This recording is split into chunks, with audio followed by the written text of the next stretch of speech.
مرکزی حکومت نے حال ہی میں وقف ترمیمی بل پارلیمنٹ میں پیش کیا ہے جو اپنے مشمولیات کے لحاظ سے بہت ہی خطرناک بل ہے۔ اس بل کے ذریعے حکومت مسلمانوں کی اوقافی زمینات ہڑپ لینا چاہتی ہے، اس لیے حکومت اس بل کو پاس کروانے کے لیے ایڑی چوٹی کا زور لگا رہی ہے۔ شدید مخالفت کے بعد اب یہ بل جوائنٹ پارلیمنٹری کمیٹی کے پاس بھیجا گیا ہے۔ کمیٹی نے اس سے متعلق عوام سے رائے طلب کی ہے۔ اس سلسلے میں all India Muslim personal law board کی جانب سے ایک کیو آر کوڈ جاری کیا گیا ہے، جسے اسکرین پر بھی آپ دیکھ سکتے ہیں۔ اس کیو آر کوڈ کے ذریعے ہر کوئی آسانی سے وقف ترمیمی بل کے خلاف اپنی رائے جوائنٹ پارلیمانی کمیٹی کو بھیج سکتا ہے۔ عوام سے گزارش کی گئی ہے کہ وہ زیادہ سے زیادہ تعداد میں اپنے موبائل فون پر اس کیو آر کوڈ کی مدد سے اپنے اعتراضات داخل کرے تاکہ بروقت اس خطرناک بل کو پارلیمنٹ میں منظور ہونے سے روکا جا سکے۔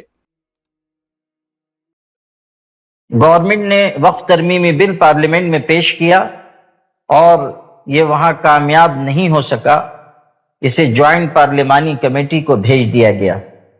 جوائنٹ پارلیمانی کمیٹی نے پبلک سے، اسٹیک ہولڈر سے، ماہرین سے، این جی اوز سے اور عام لوگوں سے رائے طلب کی ہے کہ وہ وقف ترمیمی بل کے سلسلے میں اپنی تجویز یا رائے بھیجیں۔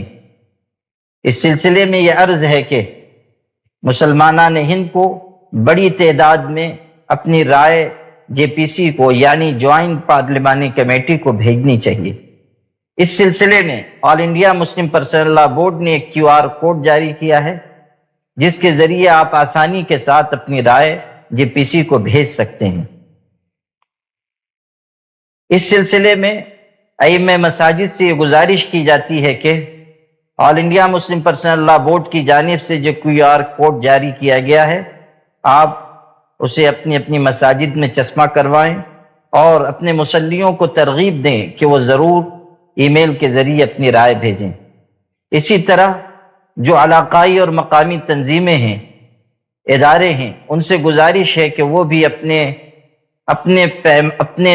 طریقے سے اور اپنے وسائل کو استعمال کرتے ہوئے کیو آر کوڈ کو لوگوں تک پہنچائیں اور انہیں ترغیب دیں۔ بہت سارے ایسے نوجوان ہیں جو سوشل میڈیا پر ایکٹیو ہیں، ان کی بھی ذمہ داری ہے کہ وہ اپنے ساتھیوں کو، اپنے دوستوں کو کیو آر کوڈ بھیجیں اور وقف ترمیمی بل کے سلسلے میں یہ رائے دیں کہ وقف ترمیمی بل ہمیں منظور نہیں ہے، حکومت کو اسے واپس لینا چاہیے۔ یہ وقف ترمیمی بل اوقاف جائیدادوں کی حفاظت کو غیر یقینی بنا دے گا۔ اسی طرح بہت سارے ایسے تعلیم یافتہ حضرات ہیں جو تفصیل سے وقف ترمیمی بل پر رائے دے سکتے ہیں۔ چونکہ جوائنٹ پارلیمانی کمیٹی نے این جی اوز سے، ماہرین سے بھی رائے طلب کی ہے، اس لیے وہ تفصیل سے اپنی رائے لکھ کر بھیجیں، ایسی ان سے گزارش کی جاتی ہے۔ ہماری بہت ساری بہنیں ہیں جو سوشل میڈیا کا استعمال کرتی ہیں، ان کی ذمہ داری ہے کہ وہ خود بھی کیو آر کوڈ کو استعمال کر کے اپنی رائے بھیجیں اور دوسری بہنوں کو بھی اس جانب متوجہ کریں۔ جمہوریت میں اٹھے ہاتھوں کی قیمت ہوتی ہے، گرے ہاتھوں کی کوئی قیمت نہیں ہوتی، اس لیے ہمیں پوری ذمہ داری کے ساتھ اپنے حق کا استعمال کرتے ہوئے اپنی رائے دینی چاہیے اور وقف جائیدادوں کی حفاظت کے لیے آگے آنا چاہیے۔